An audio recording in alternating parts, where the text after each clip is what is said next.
అతి దారుణంగా కావాలని అదే పనిగా వేంపల్లెకు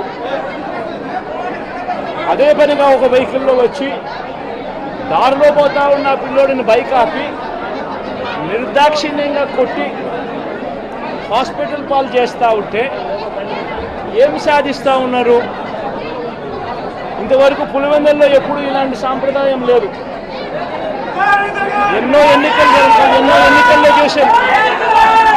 ఎప్పుడు పులివెందుల్లో ఇలాంటి సాంప్రదాయం లేదు. ఎన్నికలు అయిపోయిన తర్వాత ఓటు వేయని వారిని కొట్టే కార్యక్రమం ఎప్పుడు జరగల. రాష్ట్ర వ్యాప్తంగా కూడా ఒక భయాందోళన వాతావరణం క్రియేట్ చేయడం కోసం అని రాష్ట్ర వ్యాప్తంగా ఇదే చేయిస్తూ ఉన్నారు దగ్గరుండి. ఏం సాధిస్తారు దీనివల్ల?